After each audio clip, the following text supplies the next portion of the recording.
Hello and welcome back to the After Aston I podcast. I'm Abby, I'm covering for Katrina today. If you listen to the episode we recorded with Paul Matthews all about leadership back in May, then you'll have heard me before. But you've got me and you've got Geoff, and today we're talking to Aston alumnus James Henderson. James graduated from Aston in 1990 with a degree in Management and Administrative Studies.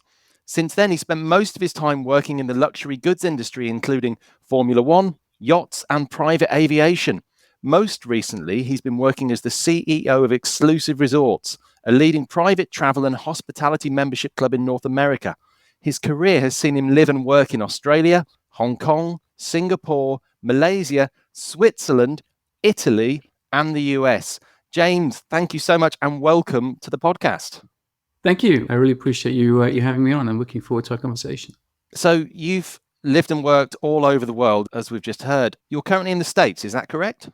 That's right, yeah. I've lived here since 2003, I think I moved to the US. And so now I'm based I work in Denver in Colorado, but I live in San Francisco area. So I live just north of the Bay Area. But been in the US since 2003, was living in LA for 4 or 5 years. Then I was in Miami for, I think, 7 or 8 years, and then the Northeast, and then in San Francisco. So I live in a small town over the Golden Gate Bridge on the far side of the bridge. You get quite a view, I imagine. We do, yeah. We are quite lucky, actually, I have to say. Living in California is great because the weather is pretty good, and the view's great. So we live on the bay, and I walked my dog this morning down by the water, and I get a view nice through the Golden Gate Bridge, which is quite nice. So I can't complain. Sounds idyllic.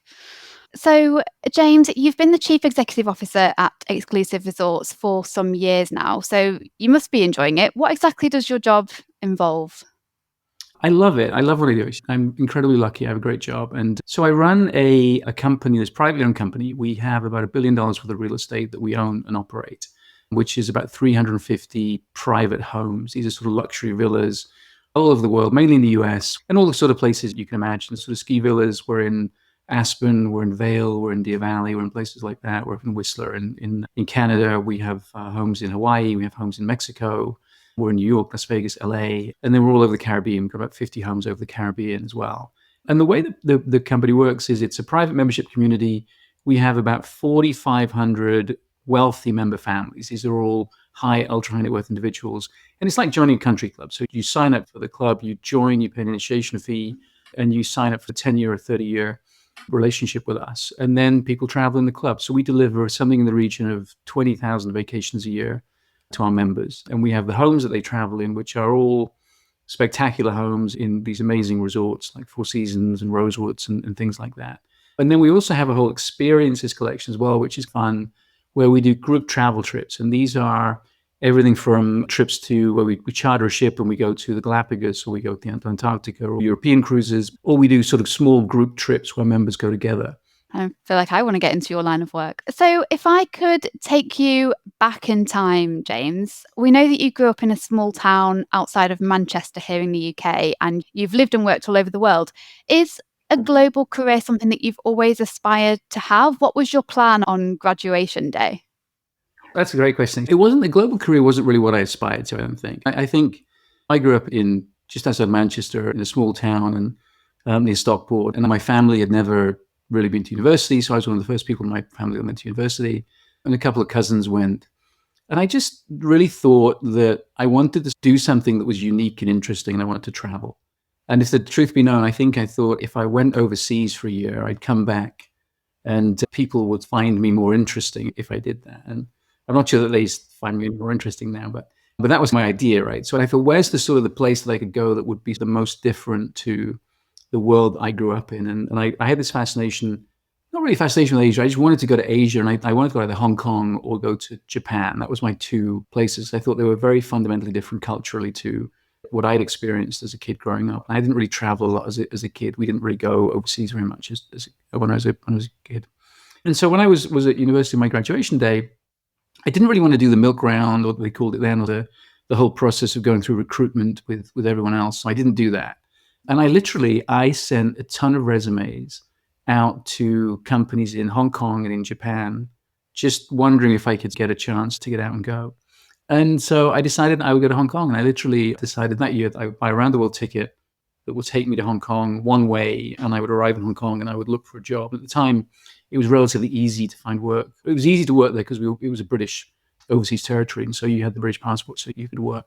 The other thing that I had done, actually, which is interesting, was so on the MAS program, I'm not sure they still do it, but on the 4-year MAS program, we had a 1-year placement year. So we did 2 years and we go out and you go into industry. And I worked for BP in my placement year. And when I was at BP in London, I asked them if I could go for the last month of my assignment there, if they could send me to Hong Kong or to Singapore. And they said no, but they ended up sending me to LA, which was just an off chance thing. And this is one of the things that I think is really important. You only get stuff if you ask for it, right? And I just asked for this, never thinking that they would say yes. And they were like, sure. And so I ended up in LA for a month at the end of my placement year. And they gave me this amazing apartment in California, in LA. They gave me a company car. And I thought I'd died and gone to heaven. I was like driving to work in the morning through palm trees and sunshine. And it was amazing. And so that was my first taste of being overseas. And I think that was something that made me want to travel probably more. So back to the graduation day, I decided graduation day that I wanted to go and spend some time overseas, thinking that I would literally leave the UK for 1 year and that I would come back and that I would then have a more conventional career and just live and spend the rest of my life in the UK. And that never really happened. I arrived in Hong Kong with a suitcase. I didn't know anybody. I just checked into this really crappy motel and just started calling people and trying to get a job. And it was a funny thing. And I got a job with a consulting company. And they gave me a shot, run by an English guy, and spent about 8 months to a year doing that. And then I was going to come back to the UK, and I resigned from the job. And then my client, it was this big Swiss-Dutch group doing luxury goods distribution in Asia Pacific, said, do you want to come and work for us? And I said, sure. So I did that, ended up in Hong Kong for 5 years in the end, and traveled all over Asia. I was in Hong Kong, China, initially a lot back in the early 90s, and then I was all over Asia, which is just super cool. I was this young kid traveling all over in these different locations and different cultures. And I just got lucky, but I asked for it. I think it's about what I would say to people who are thinking about their careers in the future now is ask for stuff, try stuff. Don't be afraid, give it a shot. You got nothing to lose. And if you put yourself in the right place and the right conversations, doors and opportunities, they just open up. It's incredible. Do you think, because you said it was you actively sought out the most kind of opposite culture to work in or part of the world that you could find, was there at any point where you were suddenly thinking, oh, what the hell am I doing? Or do you think, was there a kind of fearlessness of youth, or have you always just had that, I'll just go wherever and make it work kind of attitude? I don't necessarily think of myself as a risk taker. I just wanted to go and do something that was different. And I think I met this guy actually before I actually bought my airline ticket. And I met this guy who was introduced by a friend. And I said, so what happens? You fly to this foreign country and you get there. And how do you know what to do? And he said, you just meet people and you ask them and you make connections. And it's right. It's just things just, we're incredibly resourceful. And I think we sometimes don't give ourselves enough credit for how resourceful and resilient we can be. And I think you should just go and try things. It's an adventure. Life is short, right? And the more things you try and the more things you do, and some of them will fail and you'll screw up, but you learn a ton from it. And it wasn't like I was super fearless and was just going to go and do this. I just felt that it was something that I wanted to do. I thought it was going to be fun. I didn't think it was going to be a long term. I never thought this was going to be the rest of my life living overseas. But I think it's just about taking that step. You take the first step and everything else, you figure it out. And you're working around the world. You're experiencing, I imagine, many different ways of working, kind of that are culturally contingent as well. Has there been anything in your many travels where you've stumbled on something you thought, that's a fantastic way of doing things? Why doesn't everyone do that everywhere? The nice thing about having worked in different cultures is I think you become a little bit more tolerant, probably. I like to say, and I say this to people all the time, I think travel is one of those things that opens the eyes, the hearts, and the mind. So you see different cultures, you see how people do. You remember one of my first trips when I went overseas and I was traveling through Indonesia, and you see these people who live in conditions that you would never really necessarily think that were conditions that you'd ever live in, but they're quite content, right? Because they haven't necessarily been open to all these other things. They haven't got social media, stuff like that. So I worked in lots of cultures, and I think there's goods and bads of all different cultures. Right now, I like living in the US. I like the culture of the US. I think it's a very open environment. I like the fact that it isn't super hierarchical here. Europe is a little bit more hierarchical in the sense that you have to know people to get through certain levels, and it's a little bit more cliquey, I think, in Europe. But in the US, it is not. The amazing thing about this country, to me, is I can almost pick up the phone. And this is going to sound arrogant to say this, but it feels like 1 degree of separation for me here now in the network that I've been able to, been very lucky to be invited into, I get to meet extraordinary people who can connect me, and I get to have these conversations with people. And you can pretty much get to anyone. If you call someone up here and you have an idea or a business idea, and you say, look, Abby, I want to spend 10 minutes of your time. I have this idea, and you'll give me some time. And if it doesn't work, it doesn't work. But there's a much more open sort of a culture here. And I think there's also the style here is very much about celebrating people's success, celebrating entrepreneurship, celebrating people who have given things a go, who've taken risks and tried things and done well. And I look at a lot of the people that are my members at exclusive resorts and friends of mine. And I often look at these people because I see how successful they've been. And I think that's amazing. So to answer your question, I just like living in the US. I like working here. It's easy to get stuff done. Like you go into meetings and there's not a lot of fluff. You can deal with an issue and you can debate it and you can sort of wrestle it and you can come out with a plan. And it's a very entrepreneurial environment here. Anyway, that's a very long answer to your question, but it gives you a little bit of a sense of the different cultural worlds. A fascinating answer and a very instructive answer as to how your career has proceeded. It's like you say, almost not by accident, but with an opportunity appearing and you just taking that step through that door. That actually reminded me of when you were talking about your kind of career history just then. It reminded me of something that another one of our guests, Sue Nofke, said recently. We asked her, what one piece of advice would you give to alumni or to students? And her one piece of advice was seize opportunities. She was like, if an opportunity comes your way, take it. And it sounds like you have a very similar attitude to life. Yeah, I think that's great advice. I think it's so true, right? I think oftentimes we're afraid to try things. Sometimes we put ourselves in a situation that might be a little uncomfortable. We'll take a risk. And if I look back, I would take more risks. If I went back, I would do more things like that. You're right. This prior guest who said that, I think is absolutely right. I think opportunities come about and you just have to be open to it. If you have an openness to it and you listen and try things, but seizing things that are in front of you. So I did a thing a couple of years ago.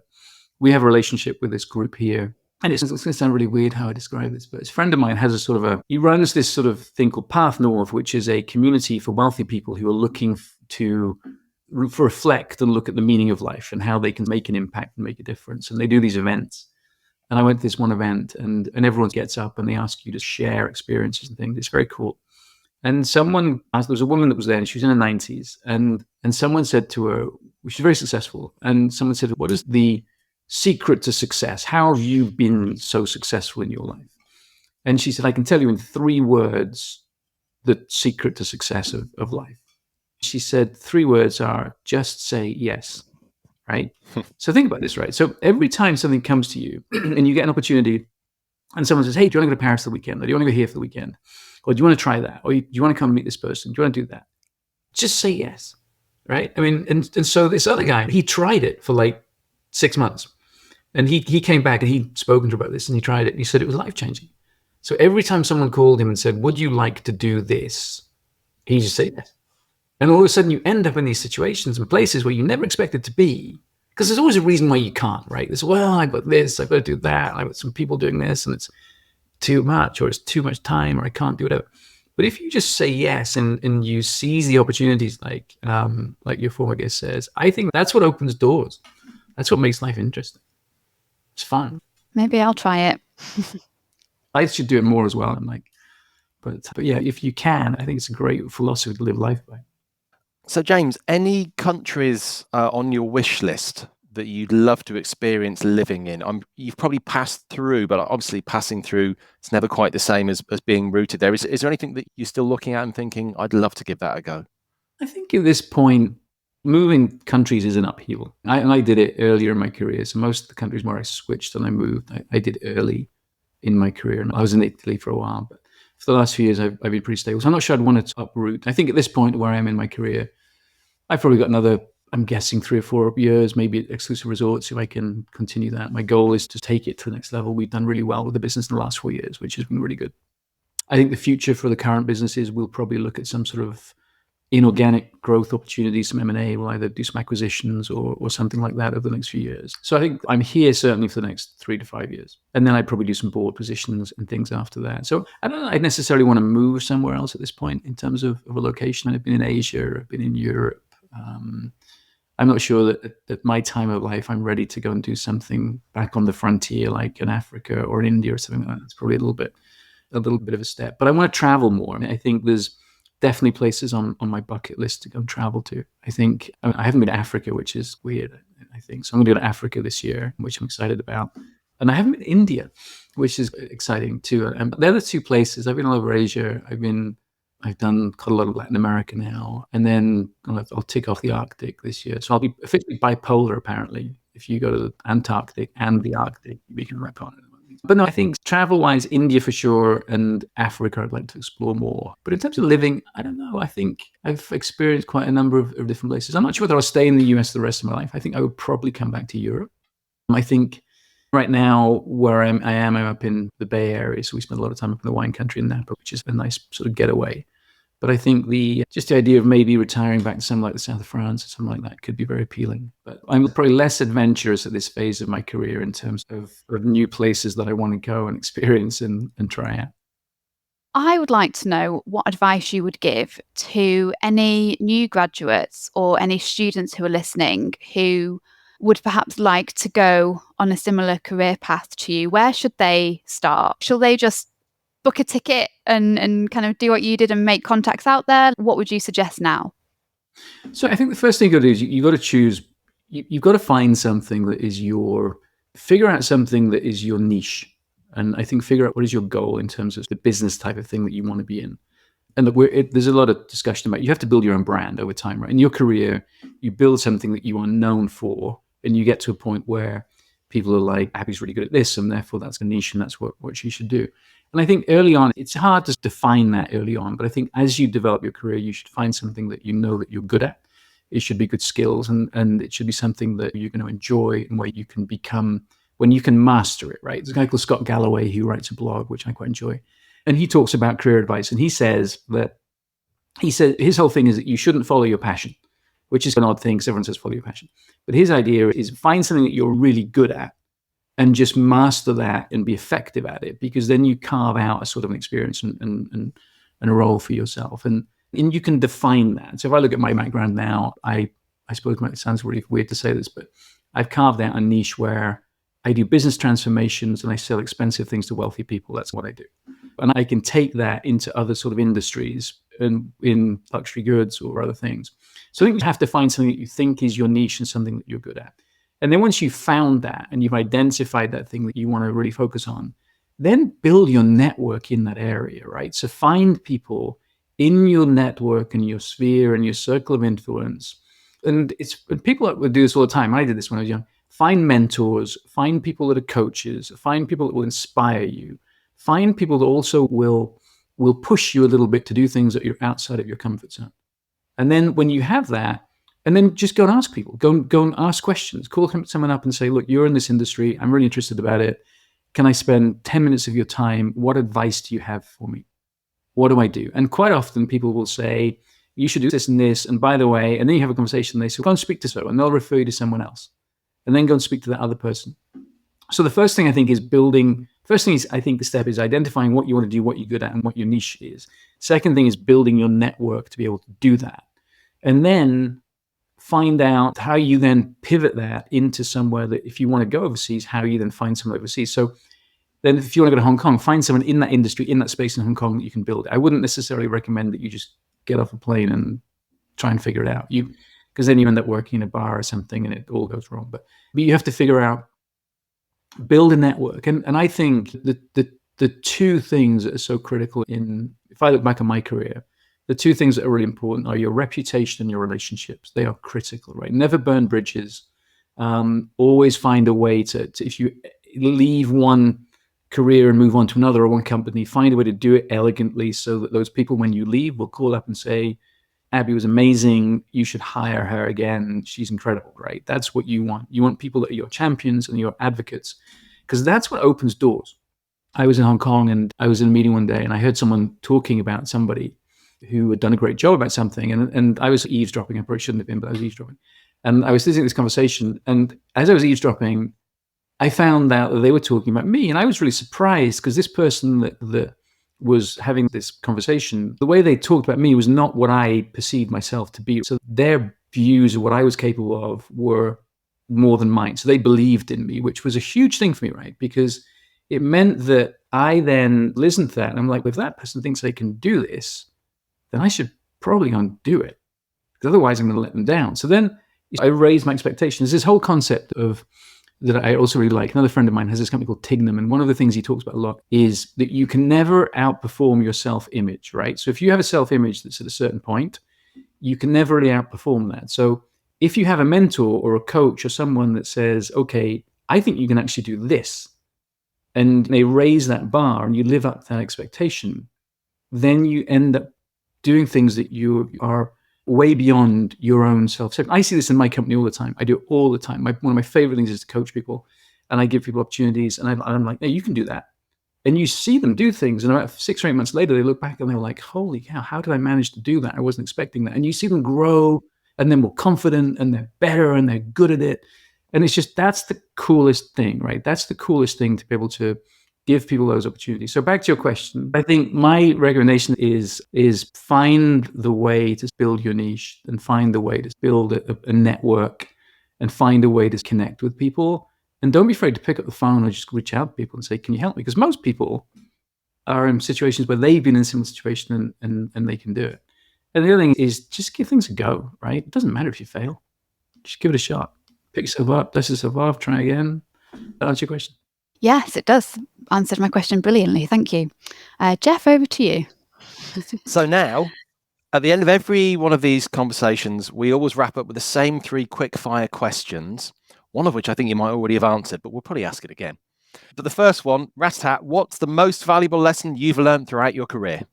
As I said, it's reputational relationships. It's building relationships with people. Just do a really good job. So Obama, he did an interview, I don't know when it was, probably at the end of his presidency or something. And someone asked him that same question. They said, what's your advice to people? And he said, look, I sit in meetings with people all the time, and they give me these big, long explanations of things. And he said, the thing that really differentiates people that are really good is if someone just says, I'll take care of it, and they get it done. So you have that sort of trust, and you build that trust. We have a sort of thing in our company, which sounds a little bit cheesy and American, but I call it an on-it culture. And my philosophy with people is, if I ask you to do something, I don't need you to give me a big, long explanation of how you're going to do it and what you're going to do and where you're going to do. You can just send me an email that says #ONIT, ONIT, and I think you're going to get it done. And you've got to do it, and you've got to build a reputation for doing that. And then I trust you, and I know you're going to do it. And then I'm like, this person's going to take care of it. So I want people around me that will just take care of things. I am definitely implementing #ONIT in my team. I love that idea. Next question, you have answered this, but we will ask you again. What's next for you, James? So career-wise, I think I'm very happy with doing what I'm doing. I like it a lot. I'll certainly be here for the foreseeable future. The company that I work for is privately owned by a gentleman called Steve Case, and I really like him. He's just a really good human being. He's got good values, and I think his network and his connections and things are pretty extraordinary. And so if I do a really good job for him with what I'm doing now, and this business that I run, it's a decent sized business. We've got about 500 people in the company, and I do a decent job with this, then that will open the door through his network for some other opportunities. That's what I'm looking at now. I'll do this for 3 or 4 or 5 more years, probably, maybe longer. And if I don't do that, I'm already on boards of other businesses that he has. And that will lead to other things. So I think more board opportunities for me is something I want to do more of. And then I think I've probably got maybe 2 or 3 more, maybe gigs like this in my career. And hopefully I can retire in my early 60s and find a place in France that I can go and sip, I don't know, a glass of wine on a Sunday afternoon or something. I don't know. And finally, where can people find you if they'd like to find out more or maybe even connect? Yeah, absolutely. So LinkedIn is the best thing. That's another thing, by the way. Build a LinkedIn profile, be an active network on LinkedIn. I don't know. I think today it's pretty extraordinary how much that platform is used. So you can find me on LinkedIn. You can find me on the Exclusive Resorts website, which is www.exclusiveresorts.com. I also have a little blog that I do. It's james-henderson.com. I write about cars and things because I like cars and travel a little bit. But yeah, so one of those 3 areas you can find me. I'm not a big social media person on Instagram and things, but certainly LinkedIn, company website, and my personal blog, james-henderson.com. Thank you. And for anyone listening, we will leave links to all of those places in the show notes. James, it's been an absolute pleasure having you on the pod today. Thank you so much for your time. It's been great. I've loved it. Thank you so much for having me. And I really appreciate all you do. I think it's inspiring that you guys are doing these things. It's been really fun to be on. Nice meeting you guys.